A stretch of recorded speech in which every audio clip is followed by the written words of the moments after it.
bantuan hukum. Jadi walaupun kita mendapatkan bantuan hukum secara gratis, tapi kita tidak membeda-bedakan ya dari segi pelayanan. Lalu yang ketiga, mendapatkan informasi dan dokumen terkait pelaksanaan bantuan hukum. Jadi walaupun kita mendapatkan bantuan hukum secara gratis, kita itu mendapatkan informasi yang jelas dan detail tanpa ada hal yang ditutup-tutupi. Lalu yang keempat itu memberikan data atau jawaban jujur dan mengikuti proses yang disyaratkan. Jadi pihak yang berperkara itu harus dan wajib memberikan data, jawaban yang jujur dan juga harus mengikuti prosesnya proses sampai selesai.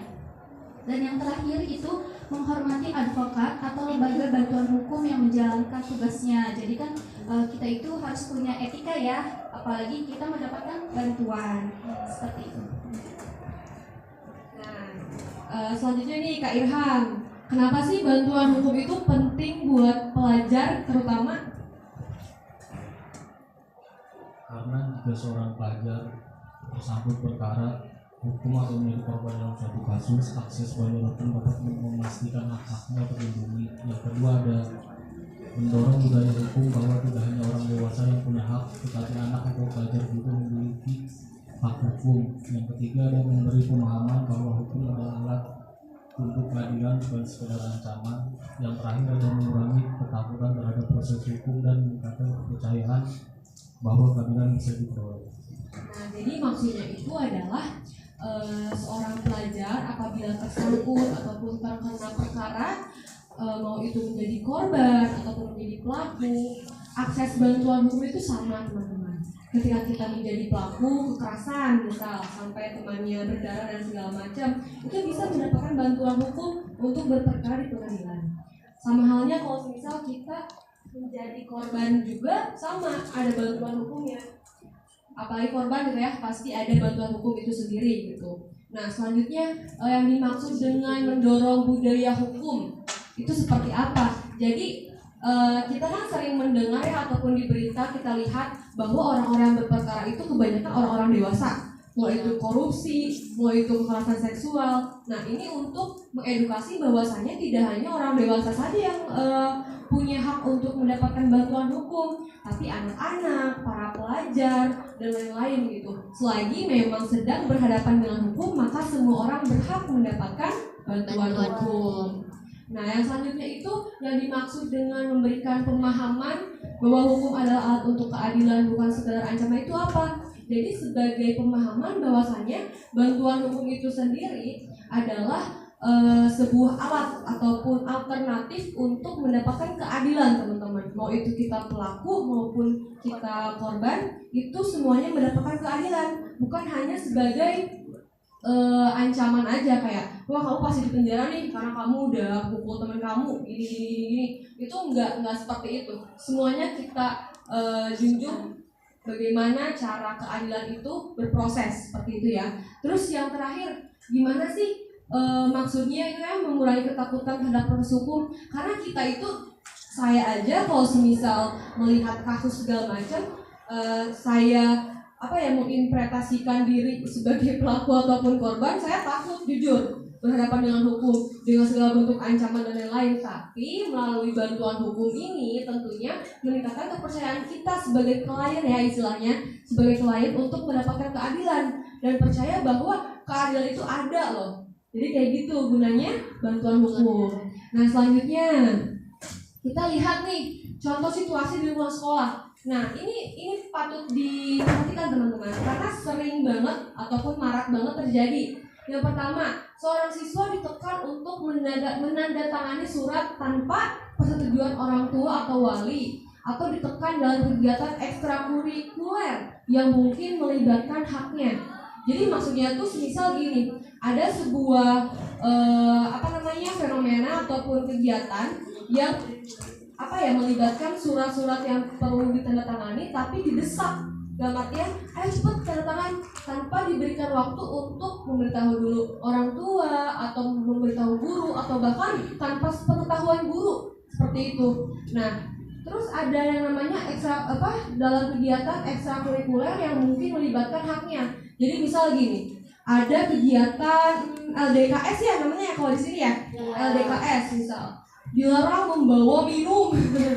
Itu kan maksudnya hak kita kan, merasa haus ataupun takutnya nanti dehidrasi dan lain, tapi kok dilarang. Nah itu termasuk tindakan-tindakan yang tidak wajar teman-teman, dan ini bisa dilaporkan entah itu ke gurunya ataupun ke guru BK seperti itu. Yang kedua, siswa menghadapi konflik hukum ringan, misalnya cyberbullying, pelanggaran di media sosial juga, dan merasa tidak tahu harus minta bantuan kemana. Nah, ketika seorang siswa berhadapan dengan hukum, entah itu dari hukum cyber ya dalam artian yang tadi sudah dijelaskan lebih awal terkait pembulian di sosial media ataupun pelanggaran-pelanggaran apapun, terus kita nggak tahu nih harus nanya ke siapa, kenalan orang hukum nggak punya, akses ke orang hukum nggak ada. Nah, adanya bantuan hukum itu untuk itu teman-teman, untuk membantu semua masyarakat tanpa mengecualikan seperti itu ya. Terus yang ketiga, siswa atau teman dari keluarga mengalami masalah hukum di lingkungan kota ataupun di lingkungan pedesaan ataupun di lingkungan kecamatan dan lain, dan keluarganya tidak mampu membayar advokat. Nah ini dia konsep yang tadi dijelaskan. Ketika kita punya teman ataupun keluarga kita ataupun saudara kita punya permasalahan hukum, entah itu ditipu ratusan juta, entah itu permasalahan tanah dan lain-lain, kita bisa bilang kayak, Bu, Pak, tadi ada sosialisasi nih ke sekolah, katanya kalau semisal kita bermasalah dengan hukum bisa hubungi pusat bantuan hukumnya, dan kebetulan di Kuningan sendiri ada gitu kan, itu bisa meringankan teman-teman ya, seperti itu. Nah, yang terakhir nih, gimana cara mendapatkan bantuan hukum? Ya, yang pertama, kenali lembaga ataupun advokat yang memberikan layanan bantuan hukum. Jadi kita harus kenal dulu nih lembaganya itu siapa, di mana.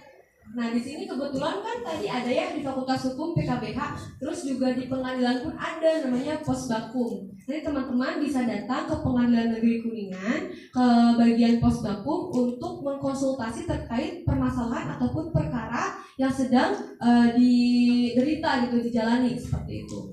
Nah, lalu ada ajukan permohonan tertulis jika ada persyaratan yang ditetapkan. Misal, biasanya itu kan kita meminta kronologi ya, dalam artian kita minta perkaranya itu diceritakan gitu, secara tertulis ataupun secara lisan.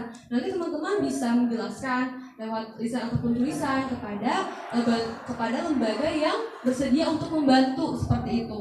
Nah, selanjutnya siapkan dokumen atau penjelasan persoalan hukum secara jelas dan jujur. Nah, yang tadi dia ya, yang tadi dokumen tadi disiapkan, tapi harus jujur. Misal kalau semisal mukul, bilang mukul. Kalau semisal bilang gak mukul, bilang gak mukul. Jangan sampai nanti ada ketidaksesuaian antara fakta yang terjadi dengan dokumen yang kita berikan. Nanti kan kesannya kayak, oh udah aku mah mau selamat aja lah, nggak mau bilang mukul teman aku, bilang aja itu mah jatuh kayak di tangga. Terus tiba-tiba di pengadilan temannya punya bukti CCTV kita mukul, wah itu bahaya ya. Jadi sebisa mungkin jujur dalam penulisan dokumen kronologinya seperti apa. Lalu ada ikuti mekanisme yang ditetapkan. Jadi ikutin aja, misal dari lembaganya minta kita datang jam segini, besoknya minta menyiapkan ABCD, itu ikutin aja teman-teman. Ikuti arahannya seperti apa. Lalu ada jangan ragu bertanya terkait proses pembantuan hukumnya. Misal ketika nanti sudah bertemu dengan lembaga bantuan hukum, jangan malu untuk tanya-tanya, Pak ini selanjutnya saya harus gimana ya? Langkah-langkahnya saya harus nyiapin apa? Itu nggak apa-apa tanyakan. Nanti kira-kira di pengadilan seperti apa situasinya? Nanti kira-kira bagaimana? Bla bla bla. Itu tanyakan aja teman-teman. Apapun itu tanyakan. Karena kan ada peribahasa malu bertanya, sesat di jalan.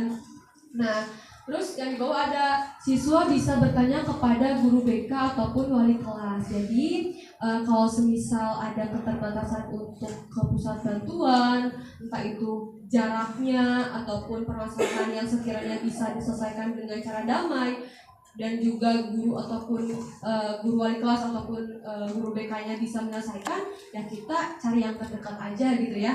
Kalau misalkan permasalahannya di sekolah, kita bisa minta bantuan ke guru ataupun guru BK aja deh untuk menyelesaikan, itu pun nggak apa-apa, seperti itu. Sudah selesai teman-teman dari kita. Sekian pemaparannya, kami ucapkan terima kasih. Dan selanjutnya kita mau ada kuis Tika. Kita mau ada kuis nih, nanti ada hadiah ya. Jadi kita ada kuisis nih teman-teman. Kuisnya itu menggunakan HP ya. Di sini pada bawa HP semua nggak? Bawa. Ada kuotanya? Ada.